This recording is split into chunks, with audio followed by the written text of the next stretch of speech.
Hi everyone, it's Kristine Newman with Kristine Newman Real Estate at Davenport Realty. I've got with me today Stephen Green. He is the mortgage specialist at RBC. Hi Stephen. Hi Kristine, how are you? I'm great. Thanks for coming My on pleasure. and hope you're staying safe. Absolutely, same with you, thanks. Great. So I've got Stephen on because I really wanted to provide first-time home buyers with a great overview of a number of the incentives that are available to them. I think a lot of first-time home buyers know of some, but I wanted to put the top four, which Stephen and I have identified, into one video and have Stephen review them. We're also going to be providing links to the pages that Stephen is referencing in this presentation so that you, the viewers, can go in and take a closer look and get some more information. So this is what we're going to do today. So first-time home buyers, where would you like to start, Stephen? Which one? Yeah, let's. I'm going to share my screen here, Kristine. And I'm a visual guy, so I like to show some different things here. And like you said, these links will go out to everybody. Okay, so if I go too fast, no worries, you'll definitely get that. So Right. Okay, so the first thing for first-time home buyers, and I think when you're a first-time home buyer, I think the most important thing is get some great advice, okay? Because stuff like Kristine is talking about here, you want to make sure that your team of partners knows what they're doing, they know the benefits for you, they're all working together. So the first thing is land transfer tax. So you've all probably heard this term, okay? Land transfer tax is a really fancy way of saying sales tax when you buy a house. Right. So when you're a first-time home buyer, you get a land transfer tax rebate. So what that means is you get a rebate up to $4,000 towards this land transfer tax.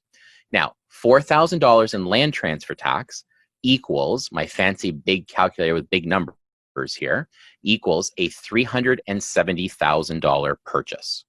So, and we're talking about Ontario. Okay, so different provinces do have, I believe, different rates. So, check your respective province. However, with Ontario, and I know it says 4,025, it's a little bit over that. But if you buy a home for 370,000 or less, technically, if you are a first-time home buyer, you don't have to pay the land transfer tax. It's a one-time benefit, and it is not something where you have to pay as part of your closing costs and you get it back later. The lawyer does submit the rebate form on your behalf, so you don't have to pay it at all. Great. If you go over the 370,000, you still get 4,000 off, but you do have to pay the difference between the 4,000 and whatever your new land transfer tax rebate is.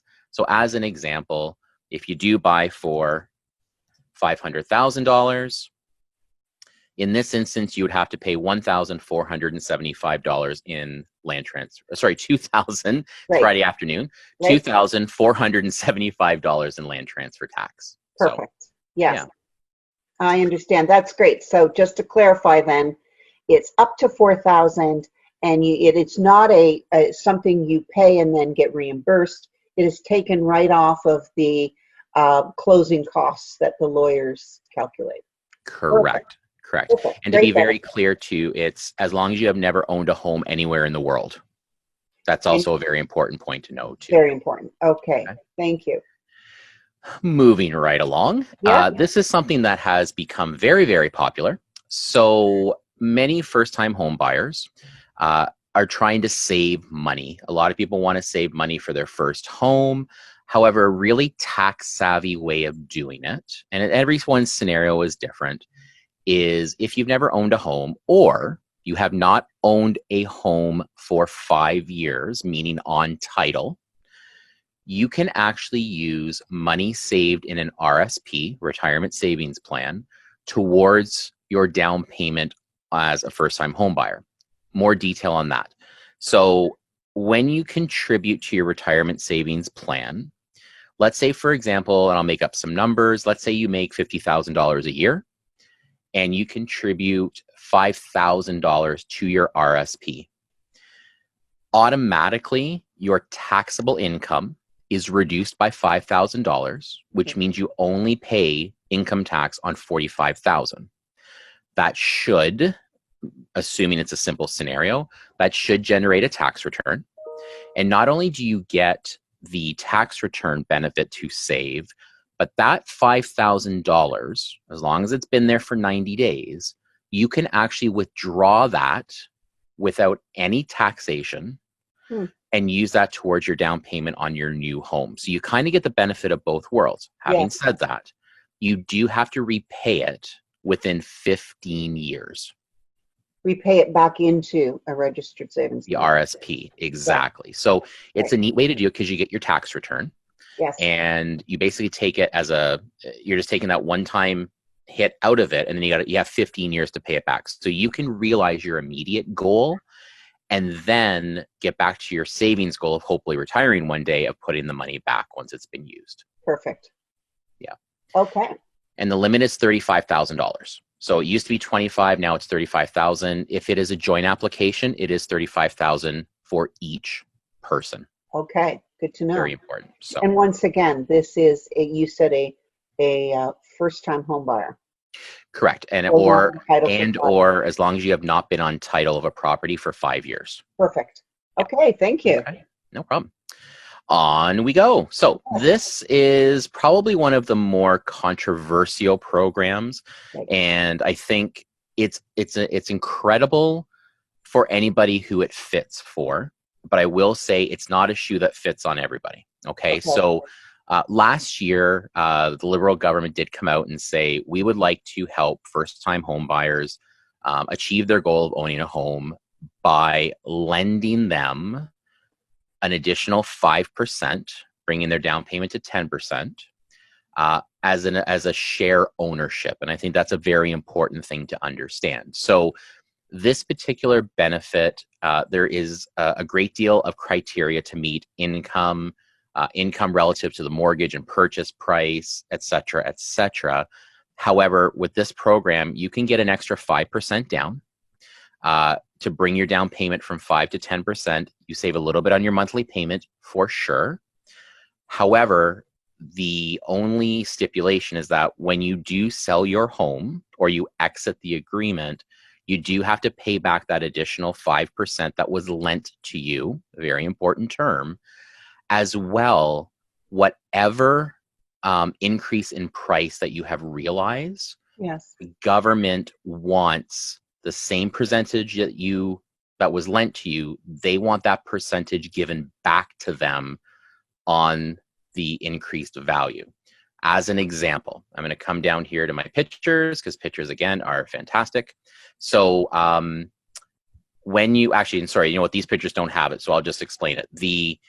If your house goes up $50,000 in value, and I'm going to use my calculator, Kristine, because it's much easier to do it that way. Okay. But if you borrowed 5% from the government and your house went up $50,000, not only would you have to give back the money that was lent to you, but you would also have to give them back an additional $2,500. Which is 5% of the growth. Exactly. So with the way house prices are, that's where the shoe doesn't fit for everybody. Having said that, if it fits and it works, there's absolutely nothing wrong with saving some money over the long term. Right. Okay, so definitely a benefit. As I said, this particular link I'm going to send to you, it will have all the details about how to qualify, what's required, et cetera, et cetera. Okay, great. Okay.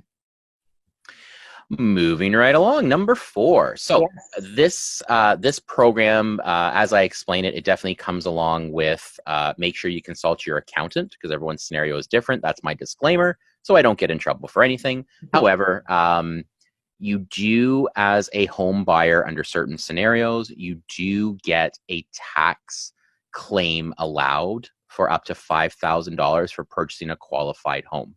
Okay, so there are different criteria. Long story short, if you qualify, it's not a lot of money, but as I always say, the government's going to give you money, take it. Take it. Okay, yeah, absolutely. Yeah. So this link will talk about the qualifying home, different types of scenarios. Again, the benefit is there, but consult with your accountant just to make sure it does fit for your tax scenario. Perfect. Okay. Well, there's some great incentives there. Those are 4 great incentives for first-time home buyers. And as you say, some of them may may fit better than others, and to talk to a financial advisor or someone like yourself to using a specific scenario is always easier, right? If you have a house in mind or a mortgage amount in mind, to go through and just make sure you understand how this applies to you. So Yeah, I all thought about that, the advice and all about making sure that you have the right person helping you out. So yes, okay.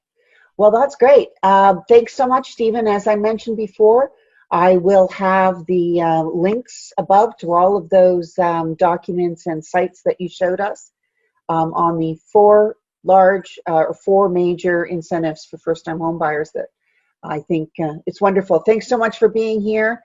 Stay safe, and thanks again. you too. My pleasure. Thanks for having me. Okay, bye-bye. Bye-bye.